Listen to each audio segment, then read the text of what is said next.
Good morning. Good morning. It is Friday. It's Friday, May 26th, 2023. So yes, we are on, wow, that's right, Kempenfeld Bay.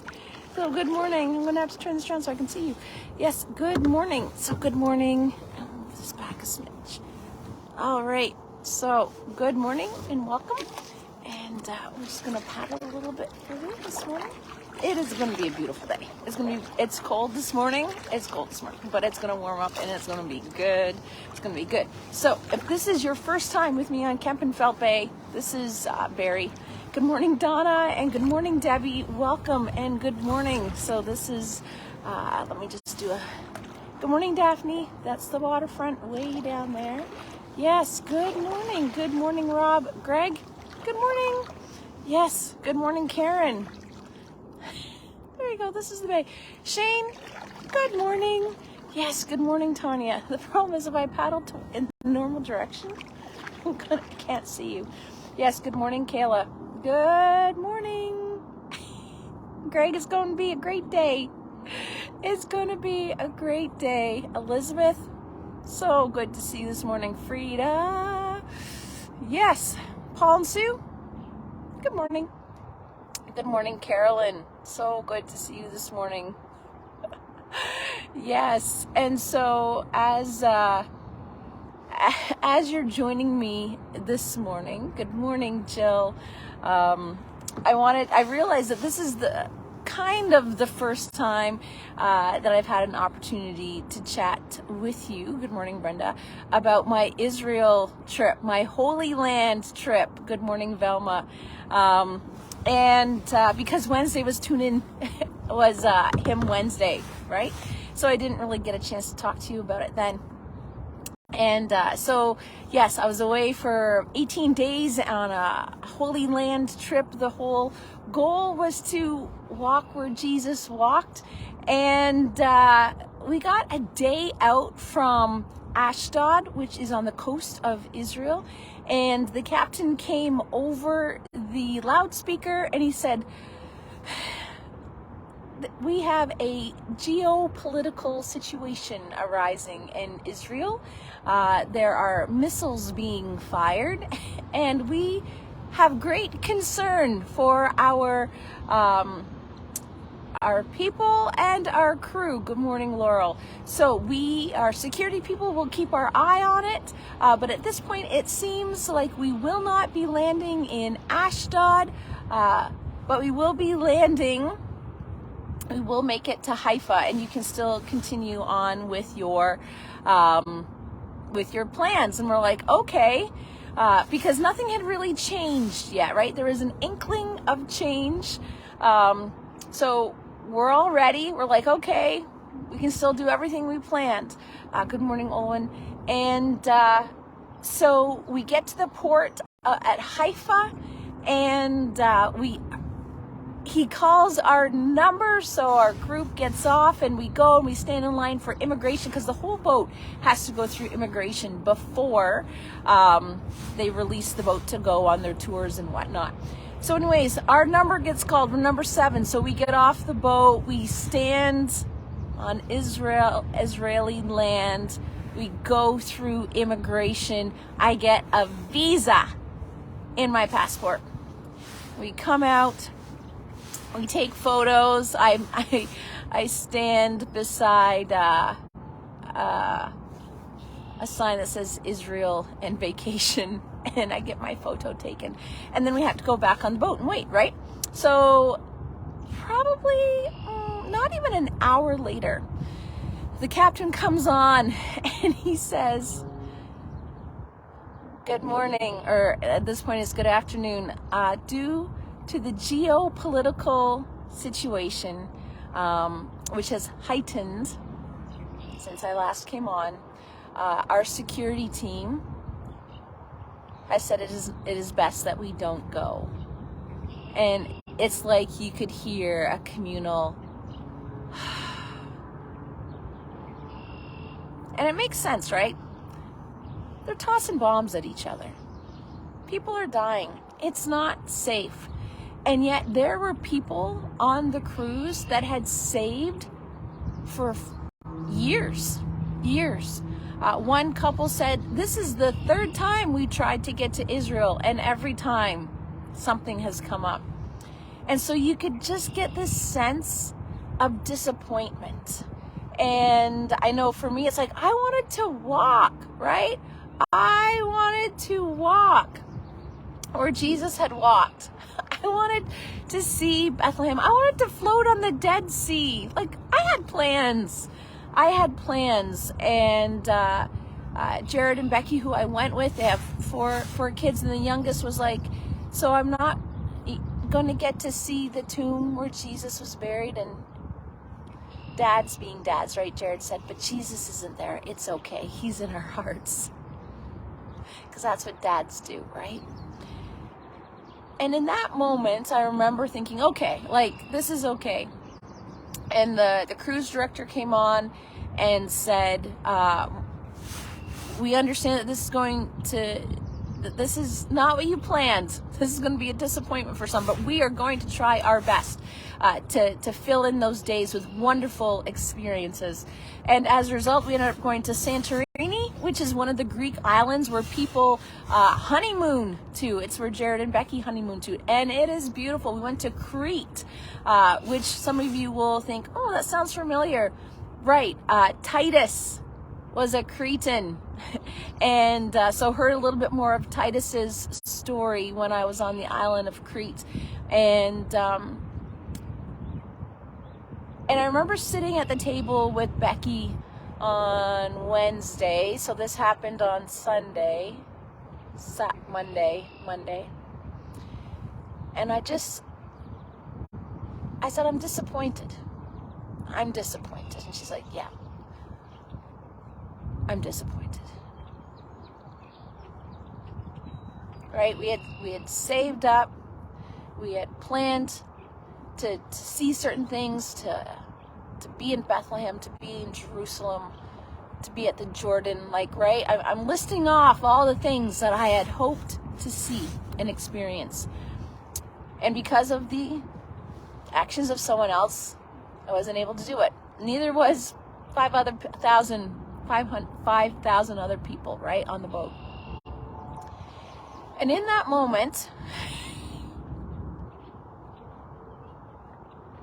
we have a choice to make, right?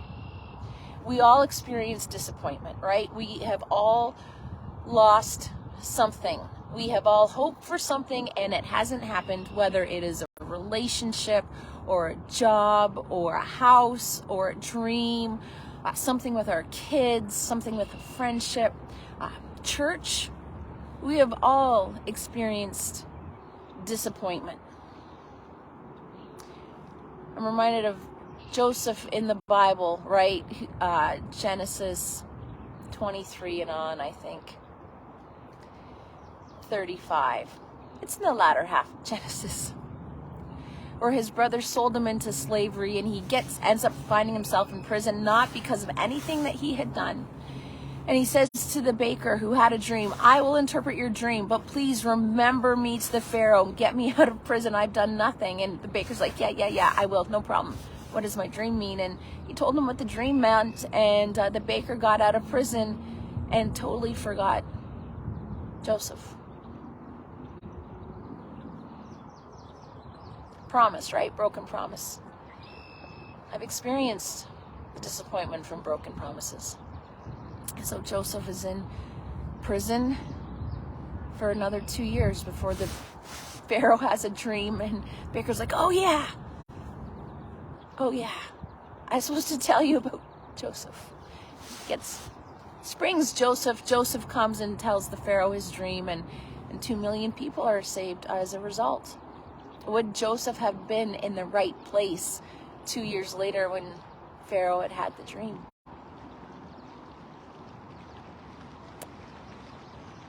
I am often reminded that often our disappointments and how we handle them are a testimony to other people. Disappointment, if unchecked, can lead to discouragement and despair and depression. And our eyes can become heavy, right? The eyes of our heart can become heavy with the weight of discouragement and despair and depression, because we have allowed ourselves to linger too long in disappointment. The way that we look back, actually when we're not really looking back because we haven't moved on from the situation. And so what do we do when things do not go the way that we wanted them to go? Psalm 30 verse 5 says, "Weeping may endure for the night, but rejoicing comes in the morning."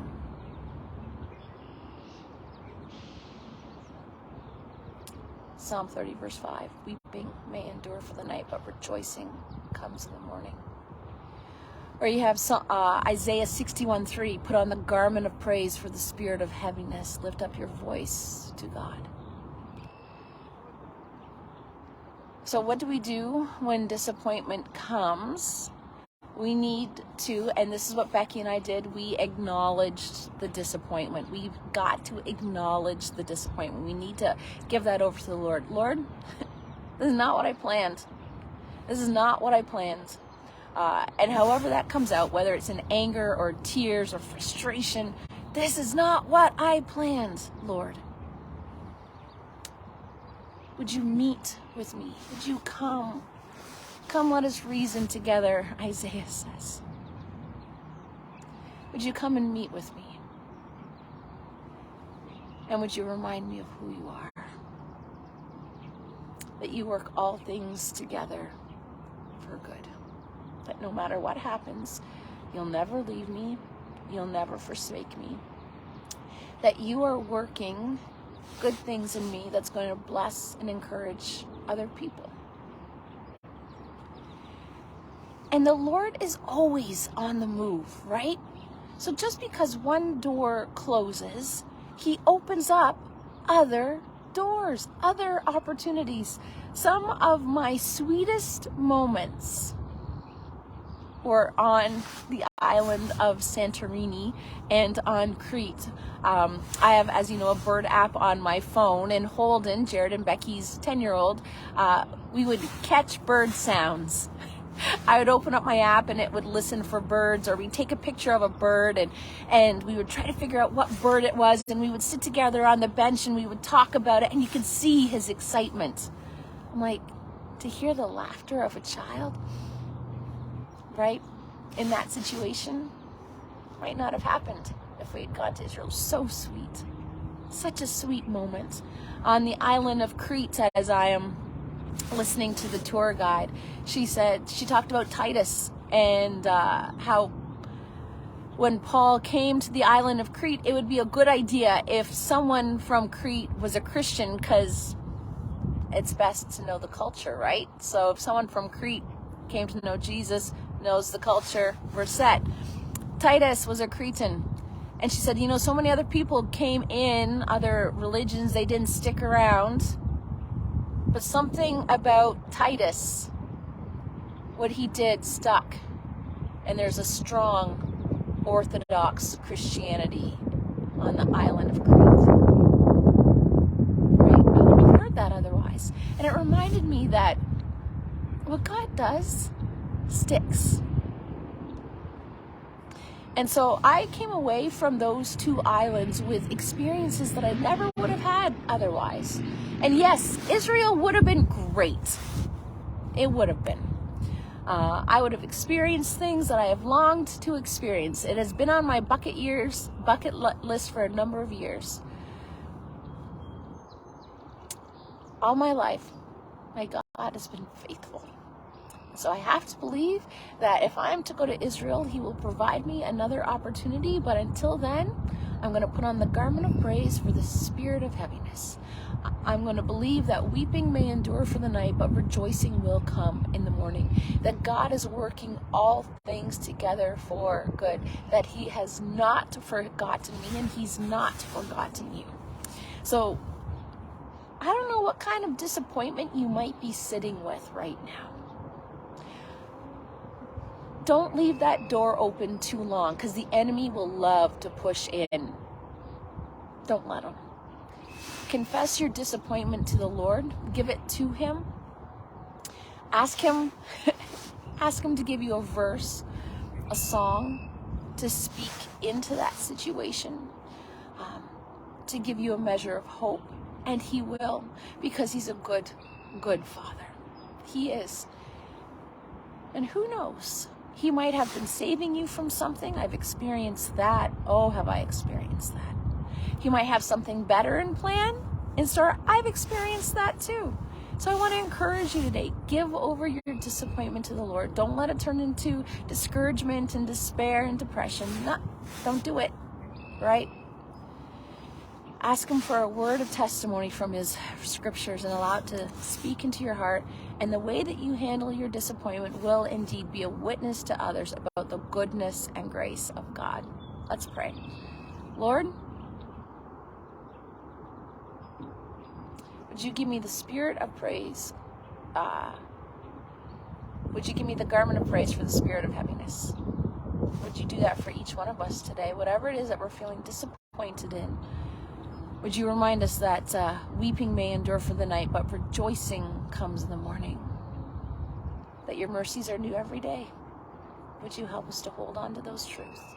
And the new thing that you are doing, would you help us to see it, that we wouldn't miss out on it, and to believe that you really are at work, doing something amazing because you love us. I ask this in your powerful name. Amen. My dear friends, weeping may endure for the night. Disappointment's going to come. We know this. We know this. We know this. We know this. The way we handle it is of utmost importance. Do not allow the enemy to steal your joy.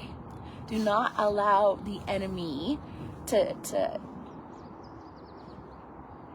wreck things, to help you miss out on what God can be doing, right? Surrender it to the Lord.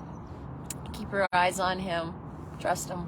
He's doing something good. He's doing something good because he's a good God. All right. With this in mind, remember to like, share, go outside, and help your community experience Christ. Bye.